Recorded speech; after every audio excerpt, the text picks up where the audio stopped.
Gemini, Sun, Moon, Rising, and Venus reading for the month of February. For your personal reading, kindly send me a direct message. Kamusta mga Gemini? Remind ko ulit kayo, hindi po ako magme-message sa inyo isa-isa. If you're ready to have your personal reading, just send me a direct message at ang palatandaan na legit ang account natin. Isa lang po ang fina-follow ko, which is yung backup account natin na kay Angeles 11.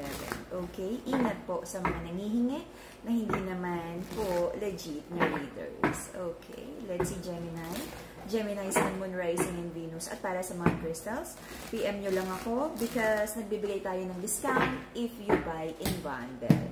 Okay? So, Gemini, maraming inaayos yung masculine sa connection na to about his own finances. Marami siyang like pangarap at nararamdaman niya na hindi ganun ka-stable or baka may mga delay sa income. Okay?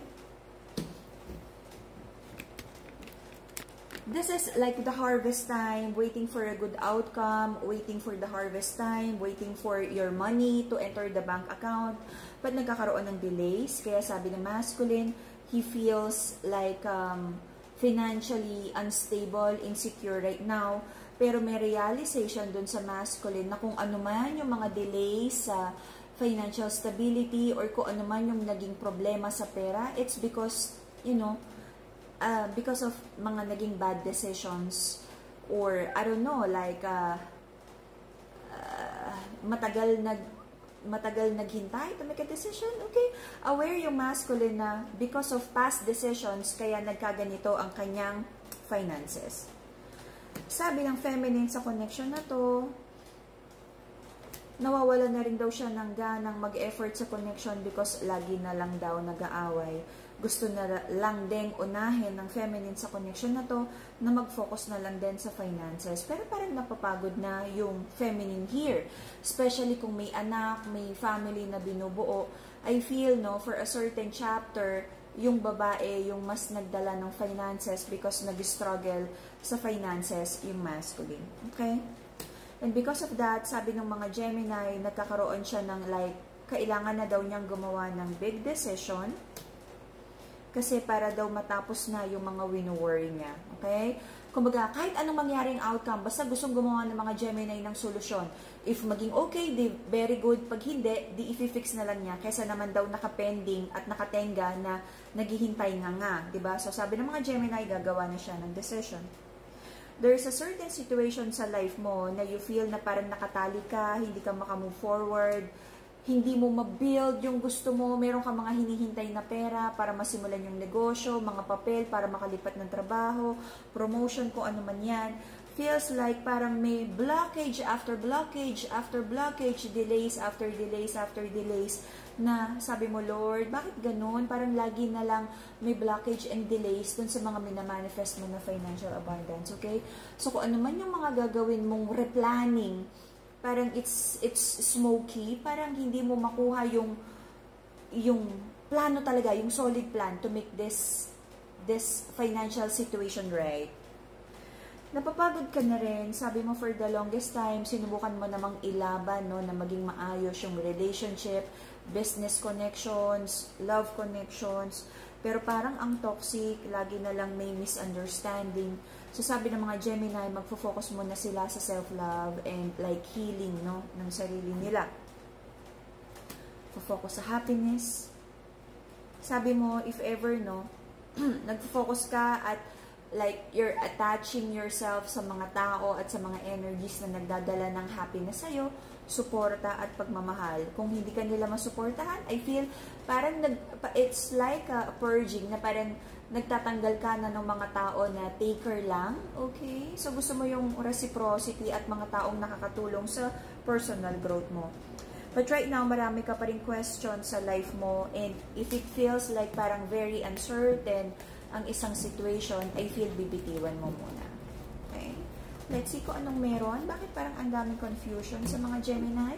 And especially on the side of the masculine, parang nagkakaroon ng maraming delays sa financial manifestation. The reason for the reading para sa mga Gemini ay sadness, disappointment, may hinihintay kang malaking pagbabago or positive transformation sa buhay mo na sabi mo is, Lord, kailan ba ito darating? Kasi napapagod ka na, may hinihintay kang malaking blessing, or it's like for the wheel of fortune to be in your favor. Sabi ng feminine here, alam mo, baka naman may problema lang din sa paggastos, okay? Because this is the energy of taking care of your money. Baka naman every time na may darating na pera, bigay-bigay, gastos-gastos, okay? So, take care of your money. Mag-invest sa tama. Invest wisely. Actually, nag-start ka na rin naman, no? I feel nag-start ka na rin naman na i-analyze yung spending habits mo, okay? More discipline na lang siguro. Meron ka rin pinagpe-pray na tama ba na mag-move forward na? O tama pa ba na mag-stay pa a little bit longer sa situation ng life mo na to?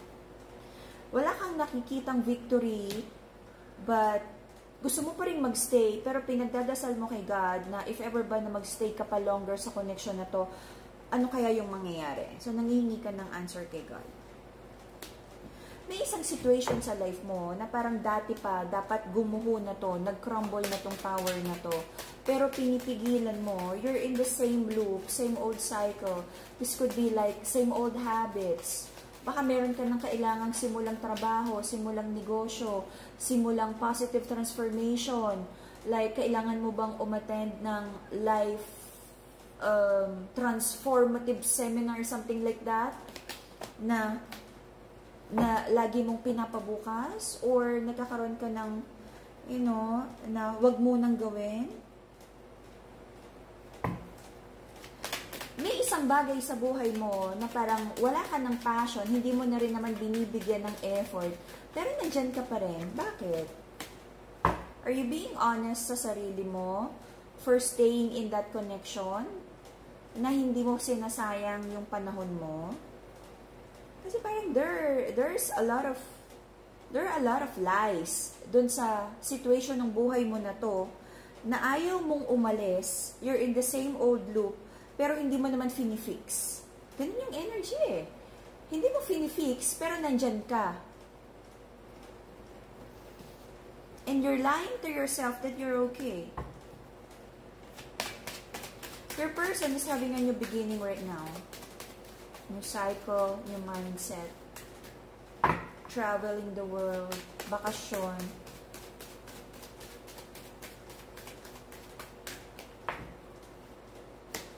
Sabi ng person mo, marami siyang natutunan sa connection na to, sa partnership na to, sa buhay, and kung ano man yung ginagawa niyang new beginning, this is like not really a clean slate, but starting with a wiser energy. Okay?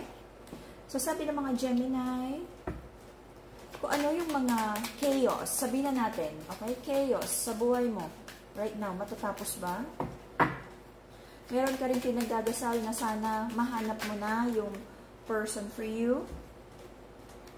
But I feel the masculine in this reading, may darating na magandang swerte para sa mga Gemini. But the next time na dumating yung malaking swerte, handle your money wisely. Kasi parang may energy yung mga Gemini na kapag dumarating yung pera, waldas-waldas. Okay? Ingat. Until the end of April, there's an energy of may isang bagay na sisimulan ka na maaari mo ng bitiwan. Okay? The courage to do yung mga gusto mong gawin and to have good luck, carnelian bracelet. Okay? Yung orange crystal natin.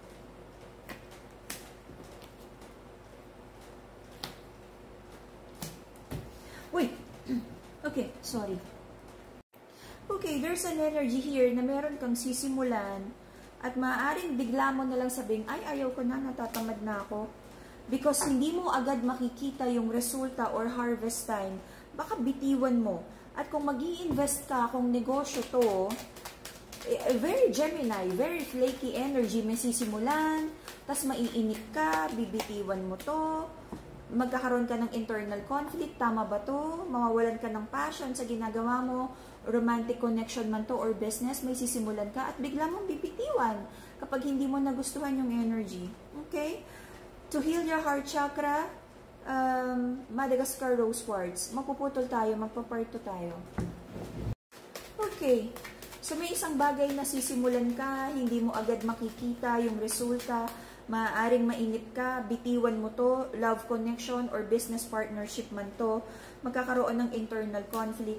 And if you're in a business or love partnership na bigla mo na lang i-ghost tong partnership na to, maaari kang magkaroon ng conflict with your partner. Bigla kang aalis, i-ghost mo. Wala kang pake kung nag-invest ka ng time or money dito. Okay? Toxic ano mo yon? Toxic habits mo yon.